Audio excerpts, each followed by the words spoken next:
Alhamdulillahi Rabbil Alameen wa salatu wa salam wa Sayyidina Muhammad wa ala alihi wa sahbihi ajma'in.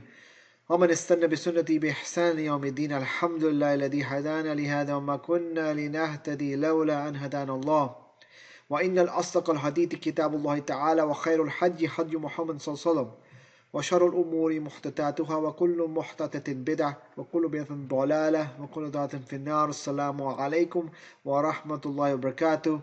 I would like to welcome you all to another session from commentary of the 40 Hadith of Imam Nawawi, and now we are on Hadith number 6. This is regarding the Hadith on doubtful matters and the purity of the heart.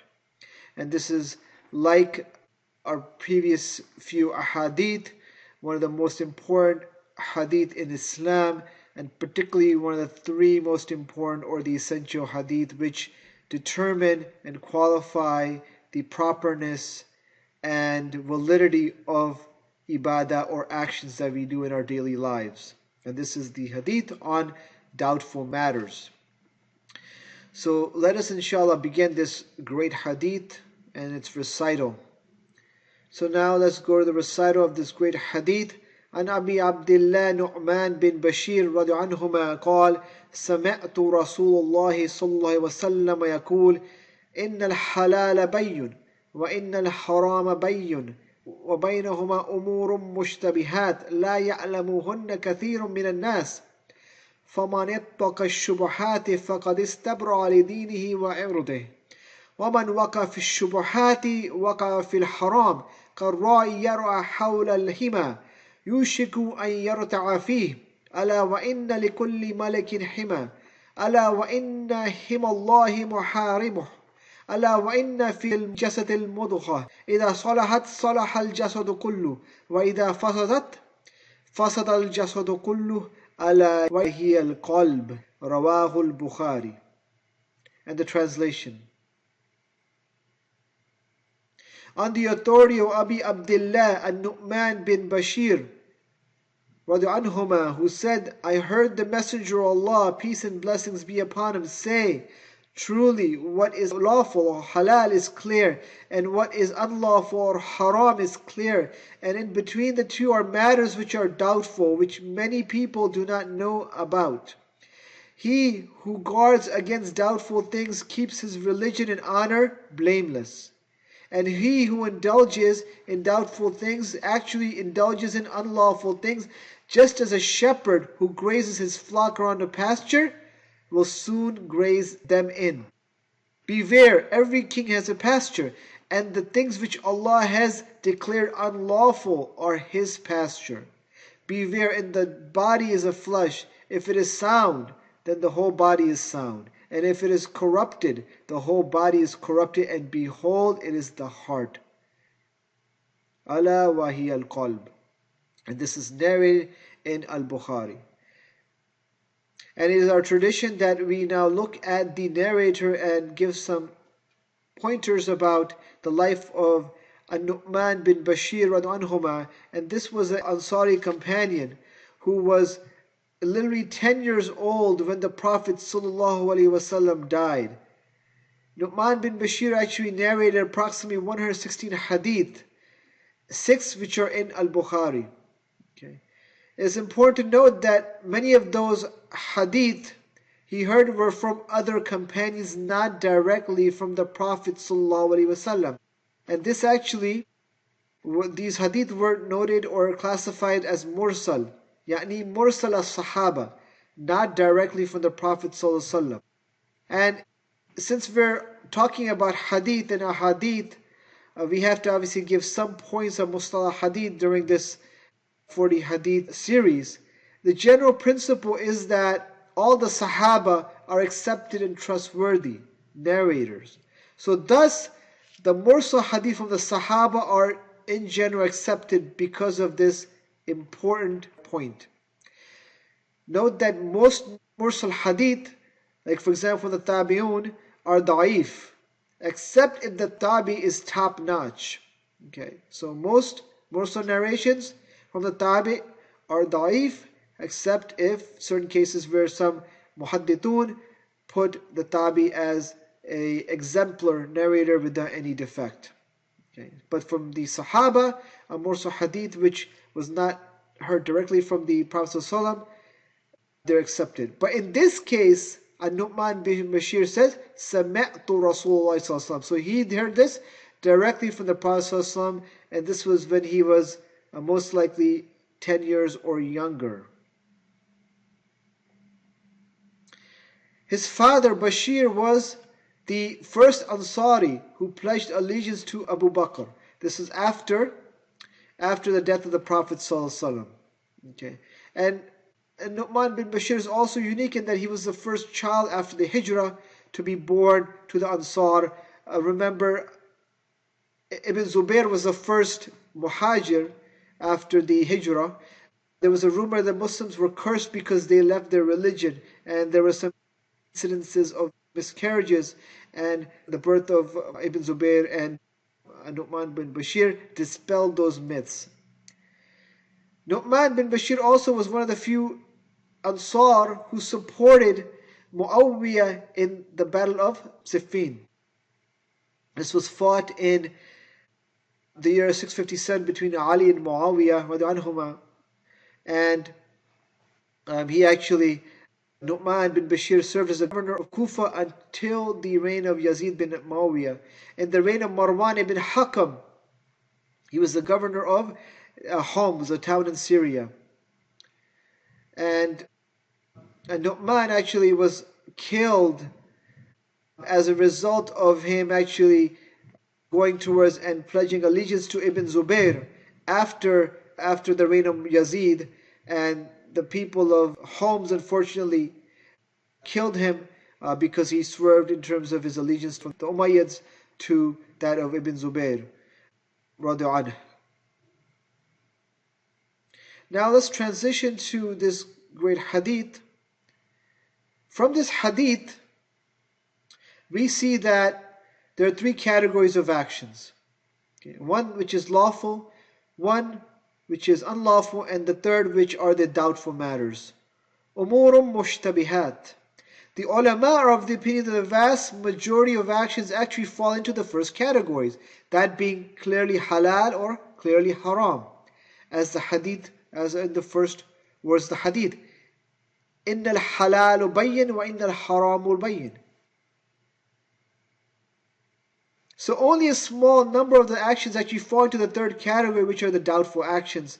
Yet it is this third category that this hadith deals with, specifically how we should regard or treat these doubtful matters. Okay. And it is also, this is the third hadith which forms the criteria of our actions. We talked about hadith number 5 last time, and we of course introduced this great collection with the hadith on intentions, إِنَّمَا الْأَعْمَالُ بِالنِّيَّاتِ, which is the first hadith which forms the criteria for our actions. So the Prophet begins this hadith, إِنَّ الْحَلَالَ بَيِّنٌ وَإِنَّ الْحَرَامَ بَيِّنٌ وَبَيْنَهُمَا أُمُورٌ مُشْتَبِهَاتٌ لَا يَعْلَمُهُنَّ كَثِيرٌ مِنَ النَّاسِ. Okay.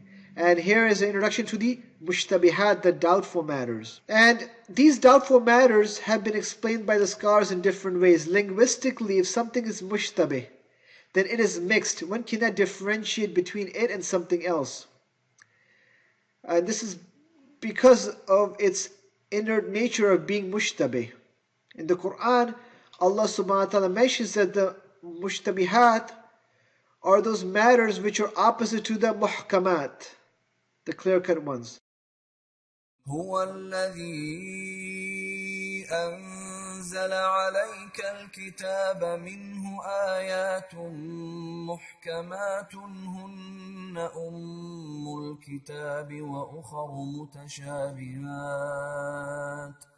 فأما الذين في قلوبهم زيغ فيتبعون ما تشابه منه ابتغاء الفتنة وابتغاء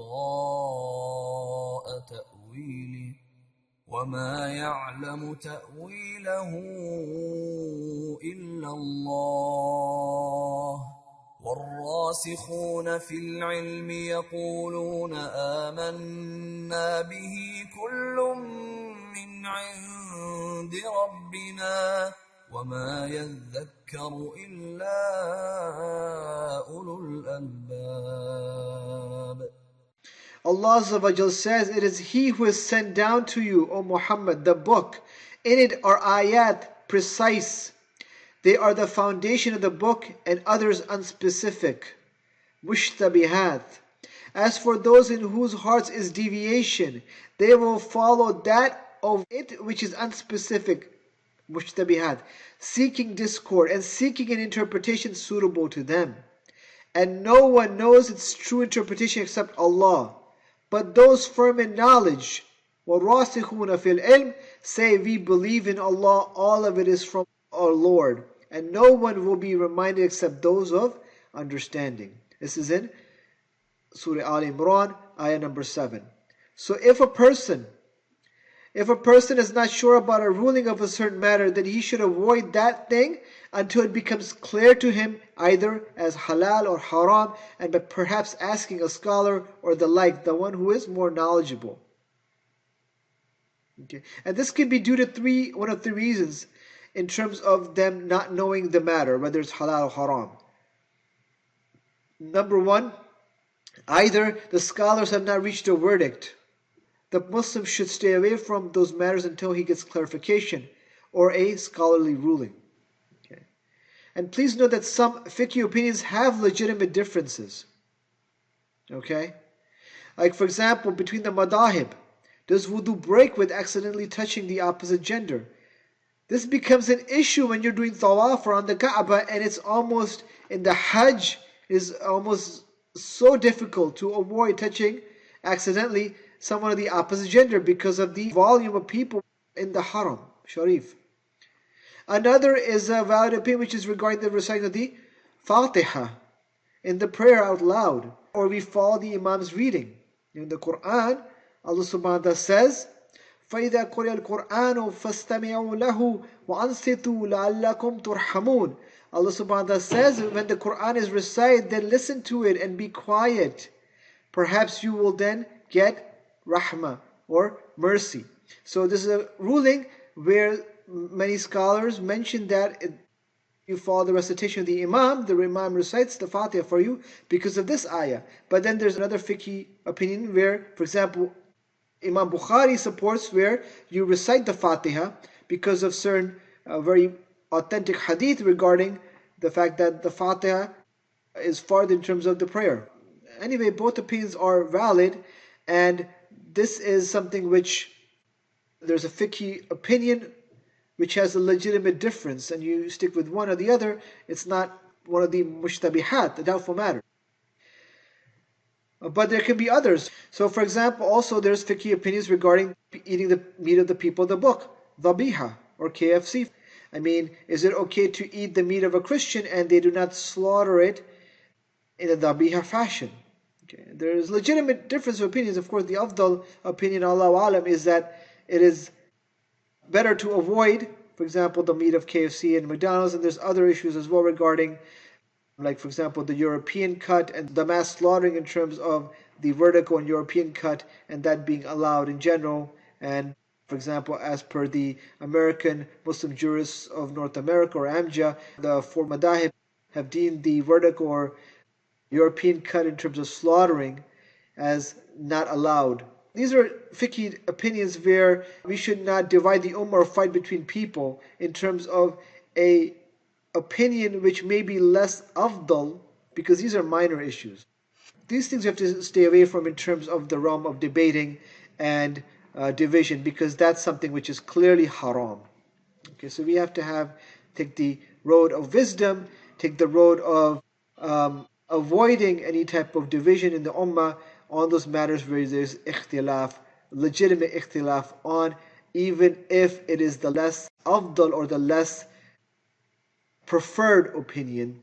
Okay, another thing may be perhaps moon sighting, for example, based on calculations versus global versus international. It's pointless to debate a person in terms of someone who believes in the calculations in terms of moon sighting, for example, because there is a legitimate opinion. It's a legitimate opinion. It's not the afdal opinion, it's not the most preferred opinion, but it's still legitimate, and thus it's petty and it's useless to be causing an argument regarding that matter. If you were to have a nice educational or academic discussion, there's no problem with that, inshallah, as long as there's no emotions which are rattled or shouting and anything which will lead to fitna.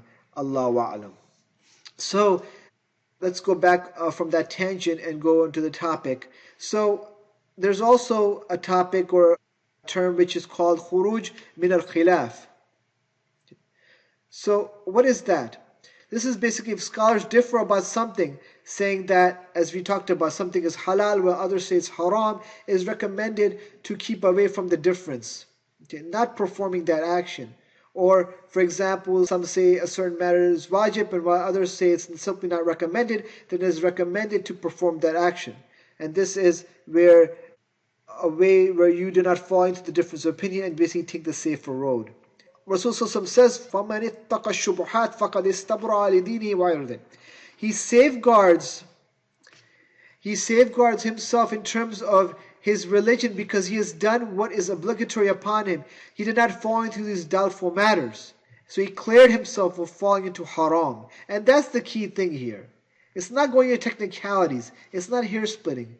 You're basically, number one, your objective is to مَنِ اتَّقَى الشُّبُحَاتِ, is to istabra lidinihi wardi, because he wants to safeguard his religion and his honor as well. Okay. So if he had fallen into those matters, a doubtful matter, which ended up being haram, then he would be sacrificing his honor and his deen because of his unintelligent action.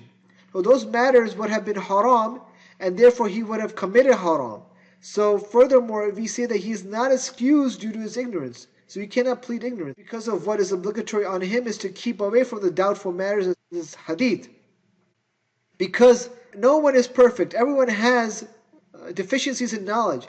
Inevitably, someone's going to delve into a doubtful matter. And this is where he would avoid the doubtful matters to protect, again, his religion, his deen, and from him to go into potential haram thing. For example, in medicine, there's a saying, prevention is better than cure.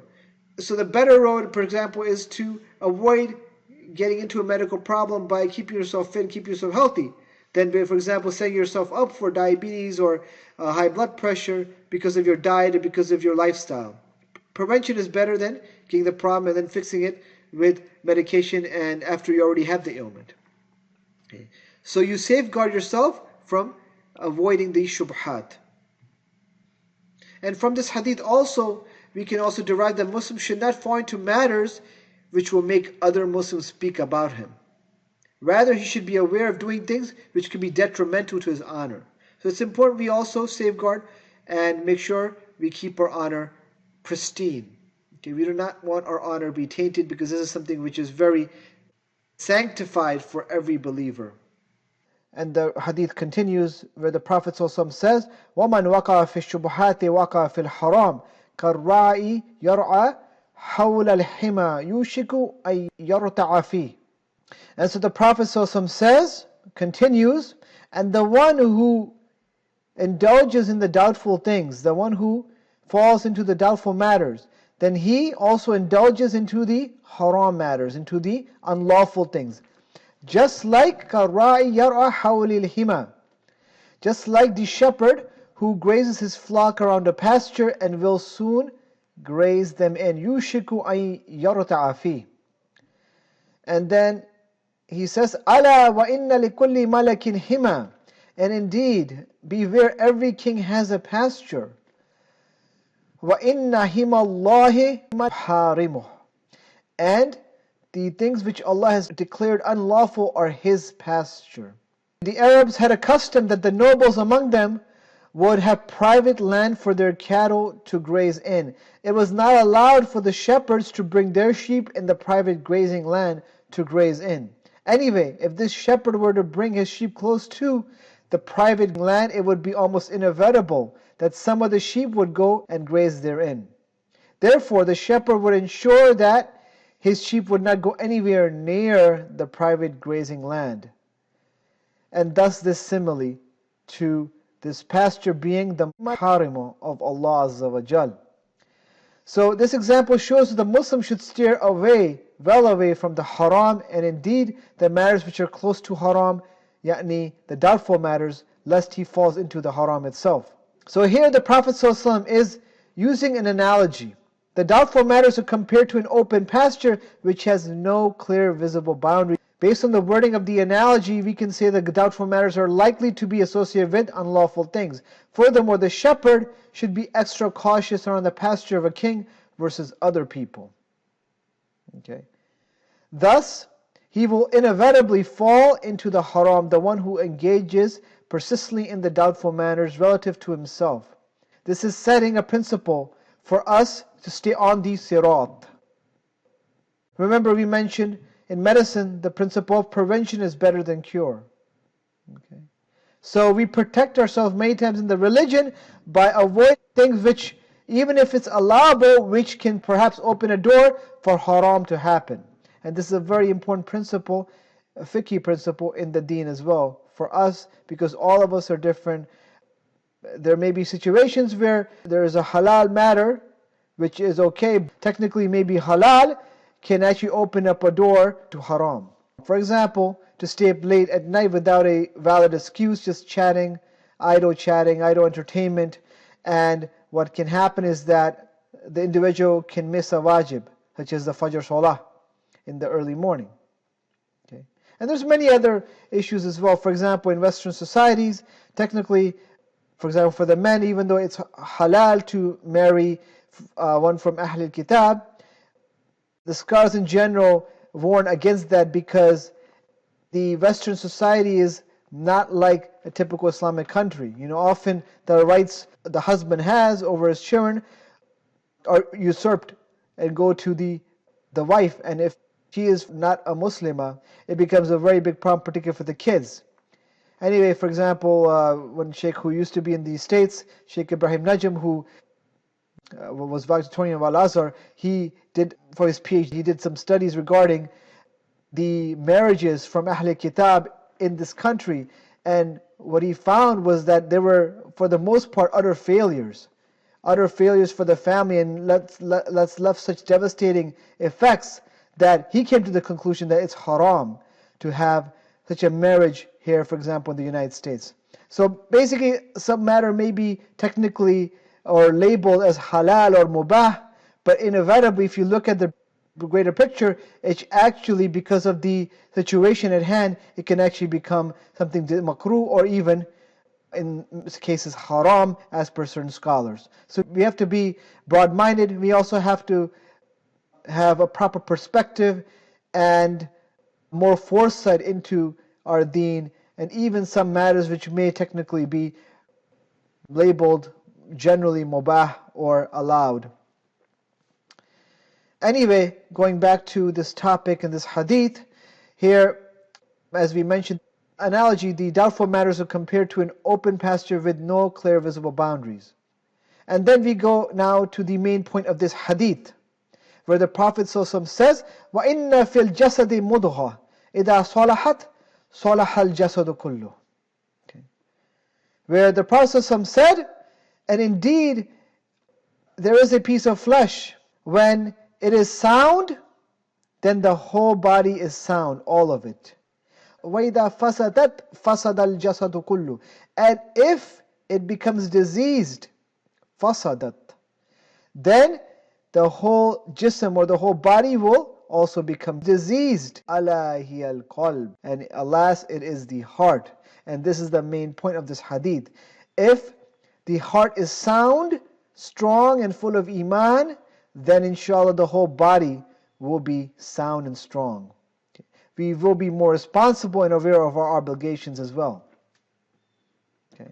So it is this flesh, this is the heart, which causes all of the whole body to be sound. If it's corrupted, the whole body will be corrupted. And this is the main matter of this hadith.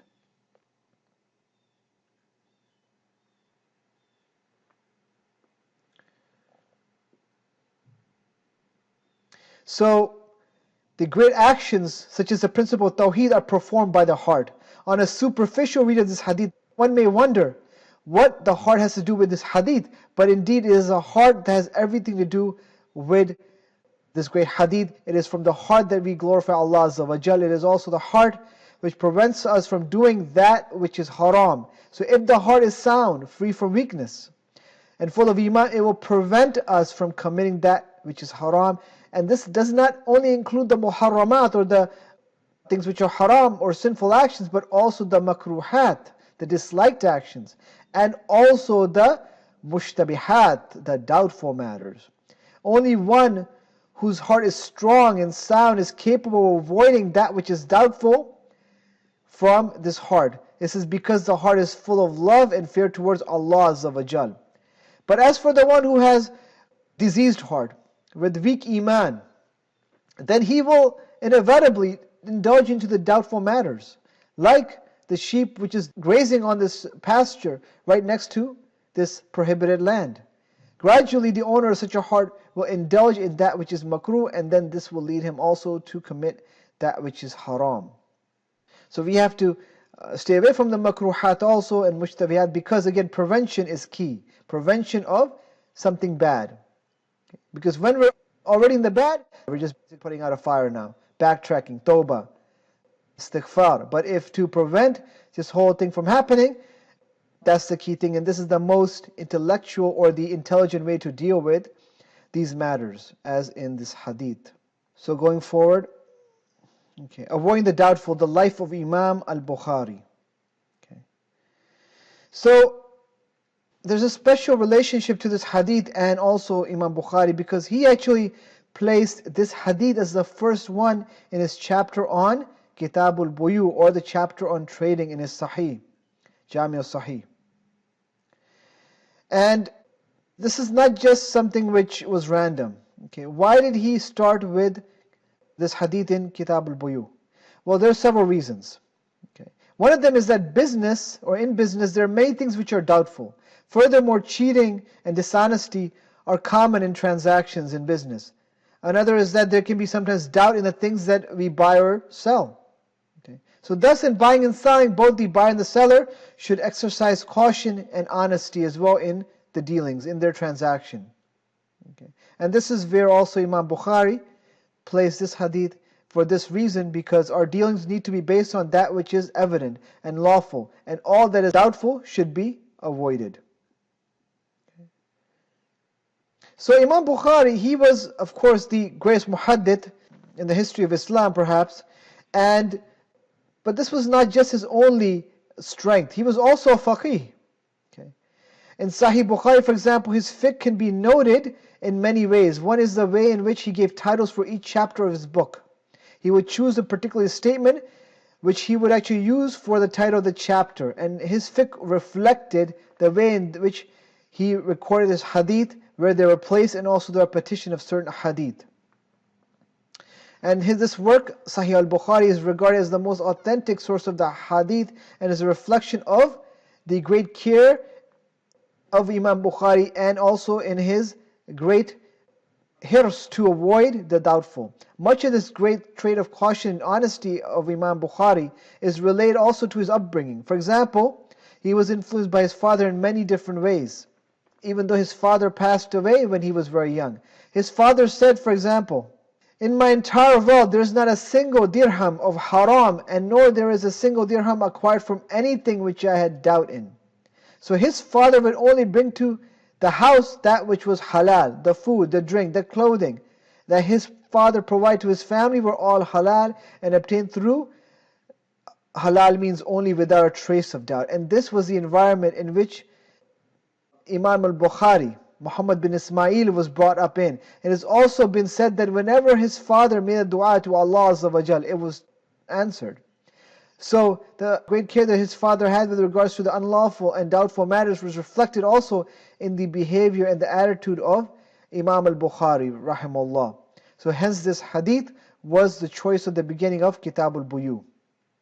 But also we see from the truthful character of Imam al-Bukhari and his father that they followed the cautious approach. This approach also impacted his fiqh. When there was a conflicting view on whether something was obligatory, Imam al-Bukhari would treat it as an obligation. For example, the recitation of Surah Fatiha by the Ma'mun in congregation, he treated it as an obligation.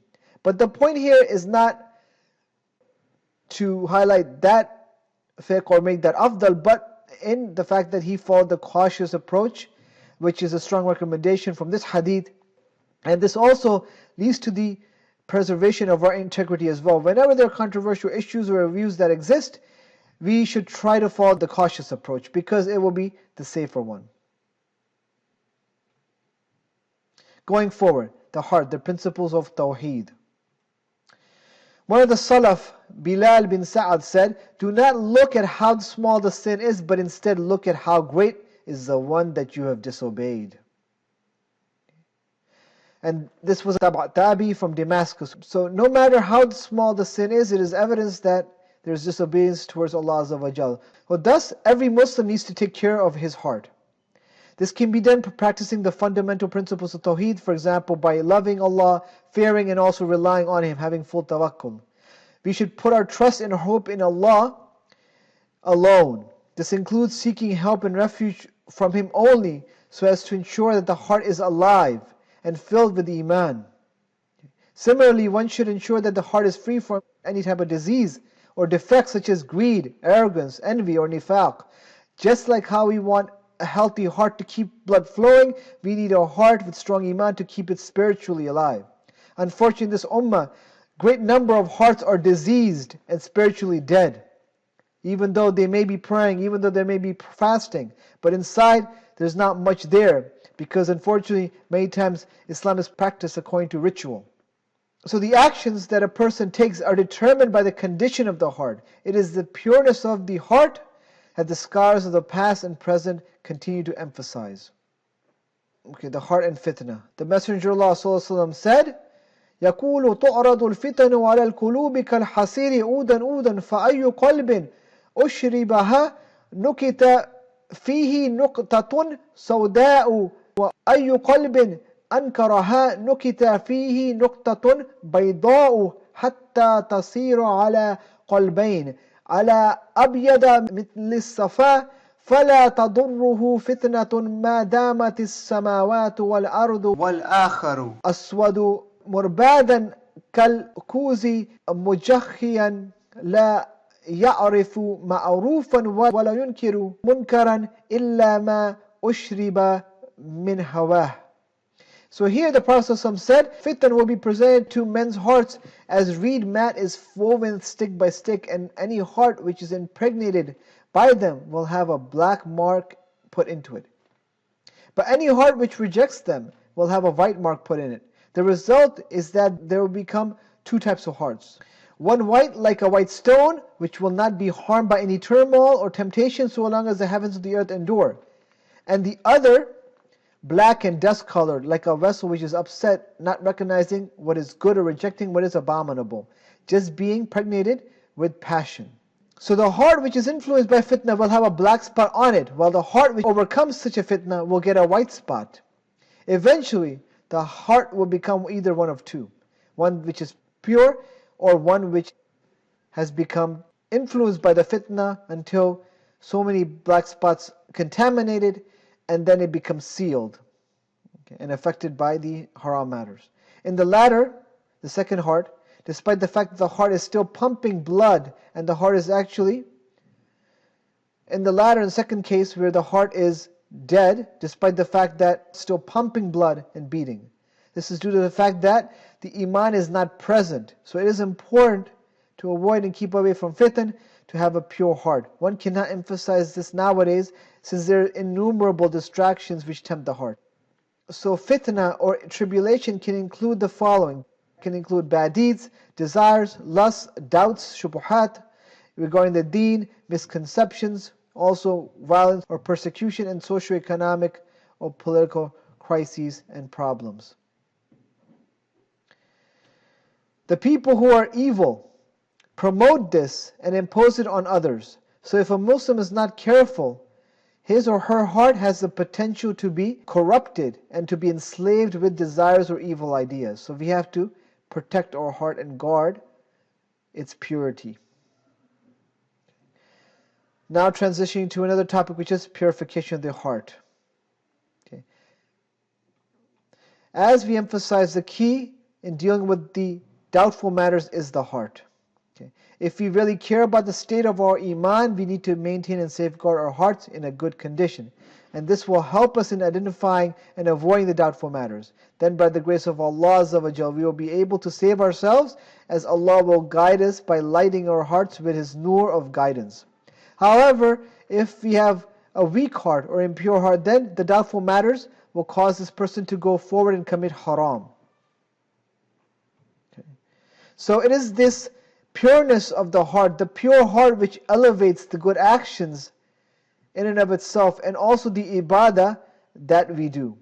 Okay. Remember the equation we talked to you before about, or mentioned to you about, the first or second hadith, where the weight of a good deed is actually equal to the iman times the action itself. So it's all about the iman. The iman elevates the weight and the worth of that good deed. So for example, you may see a whole congregation of Muslims praying together, doing the same exact thing in the same masjid. But what distinguishes each of them in terms of the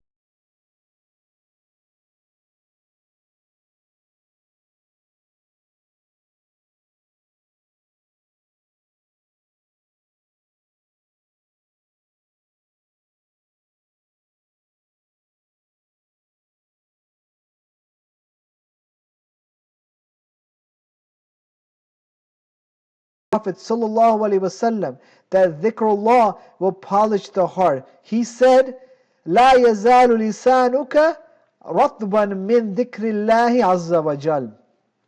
And this is narrated by Abdullah ibn Bushr in Musnad Ahmad, where the Prophet ﷺ said, keep your tongue wet with the remembrance of Allah, the Almighty, the Exalted.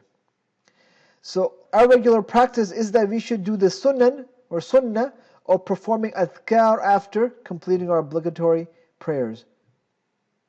Narrating a hadith by Zayd bin Thabit عنه, who said, أمرنا أن نسبح ضبر كل صلاة 33 ونحمده 33 ونكبره 34. And this is mentioned in Tirmidhi, where Zayd ibn Thabit said, we were ordered to say the tasbih at the end of every salah 33 times, and to say the hamd 33 times, and to say the takbir or the Allahu Akbar 34 times. And this is narrated again in Tirmidhi. Two important things also we can do in addition to this is, number one, muhasaba, or self-accounting. Umar bin Khattab said, Hasibu anfusakum qabla yuhasabu. Account yourself, or take account of yourself before you are taken into account. A beautiful saying of Umar bin Khattab. So self-accountability, this will also improve our condition, because it will be a check on ourselves. Are we doing what we're supposed to? And number two is muraqabah, which we talked about from the second hadith, which is part of ihsan, which is being aware that Allah Azza wa Jal is watching over us. In these two ways we can be true to ourselves in maintaining our hearts in a good condition, insha'Allah. Continuing on purification of the heart. Okay. There's some signs of a healthy and pure heart, as mentioned by scholars such as Ibn al-Qayyim. Number one, the person feels that he does not belong to this world, yet he feels that he belongs instead to the akhirah. Number two, the person gets upset when he sins, and this upset nature continues until he repents and finally gives up the sin. Number three, if he misses the performance of dhikr or recitation of the Quran that he is used to, then he feels more upset than if he has lost his wealth. Subhanallah. Number four, another sign of a pure heart, the pleasure in which the abid, the Muslim, finds in worshipping Allah is greater than the pleasure he finds in eating and drinking. Well, this becomes the purpose of our life. We fuel ourselves with the dhikr of Allah and worship of Allah. It's more important to us than food and drink. And when the same person begins his prayer, his worldly worries leave him. His only concern and worries are worshipping Allah and acting for His sake. He is more concerned with wasting time and more stingy about his time than a greedy man is with his wealth. Again, time. It's all about the time. It's more important than wealth. And this person also is more concerned with the deed being correct than with the performance of the deed itself. Quality over quantity. Now, on the contrary, okay, there are other signs of the weakened, diseased heart. Okay. Again, this heart disease is the number one killer globally in the Muslim Ummah, but even in terms of health, it's the number one killer globally. Okay, health-wise, dunya-wise, even dini-wise. So we have to, do muhafadha. We have to preserve and protect our heart. So signs that there is a weak and sick heart. Number one, the person does not feel hurt or upset when he sins. That numbness, that fitrah has become lost because of the heart being conditioned to sin, ma'adallah. Number two, finding pleasure in committing sins. Number three, he takes care of the less important issues and does not care about the important issues. Okay. And we see that again, shaitan also helps in that regard. When the shaitan cannot push the mu'min or the Muslim into sins, then he makes him concerned about unimportant matters versus the afdal matters. Same person dislikes the truth and has difficulty in accepting it and submitting to it. He does not find comfort in being with the pious people, but finds solace and tranquility in being with the sinners. So the natural aspect, the nature of the heart has become reversed. Okay? Things have been turned upside down. Okay? This is what happens to the diseased heart. He is susceptible to be affected by misconceptions and doubts, shubuhat, and attracted to debates and controversies rather than to read the Quran and reflecting over it. So the more the heart is diseased because of sins, the more also there's a tendency to go into doubt. And he may not be affected by any kind of admonition, so he hears a beneficial heart rendering speech, but it does not affect him. A hard heart. And this is so dangerous. So may Allah protect us from all these diseases of the heart and allow us to exercise purification of the heart, to be around those their iman is higher than others, so we're affected also beneficially, and around a good environment, inshallah, that will not damage us or subject us to fitna. Ameen. So in conclusion, highlights of this hadith: there are doubtful matters that all Muslims face in everyday dealings and activities. This hadith helps us in dealing with such matters. Furthermore, it is important, so important, that we prepare ourselves by purifying our heart. There are many things we can do. We can exercise modesty, have haya, have muraqabah. Again, that aspect of ihsan, that we are being watched. Then muhasabah, to be self-accountable for ourselves. Dhikrullah helps us to purify ourselves and to always remember Allah and increase our taqwa. And there's so many other things we could do as well, such as reading the Quran, for example, increasing in the nawafil, the supererogatory deeds as well. So we need to purify our hearts for many reasons and make sure that it is alive and sound. And the reason in terms of relevance to this hadith is that it will help us in identifying and avoiding the doubtful and the makruhat matters, the dislike matters, so we can avoid indulging into haram. And that is the main point and principle of this profound hadith. So now let's transition to questions and then we'll conclude, inshaAllah. Question number one, which we're able to answer from this hadith: write the first sentence of this hadith in Arabic. Number two, in which chapter of Imam al-Bukhari's Sahih collection is this hadith found? Which chapter? Number three, which two teaching modalities did the Prophet ﷺ use in this hadith?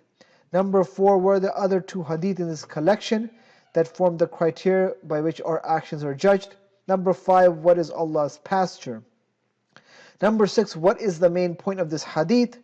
And number seven, what are three signs of a diseased heart and three signs of a pure heart? And lastly, what two things can we do to purify our heart among other additional things? And Jazakallahu khairan for your attendance, and may Allah allow us to have benefit from this hadith and give us tawfiq in this matter and all the other hadith which we have learned thus far. Jazakallahu khairan for your attendance, and alhamdulillah, we're going forward slowly but surely. And hopefully we can implement this in our lives, spread to others as well in our community. سبحانك اللهم وبحمدك ونشهد أن لا إله إلا أنت ونستغفرك ونتوب إليك. السلام عليكم ورحمة الله وبركاته.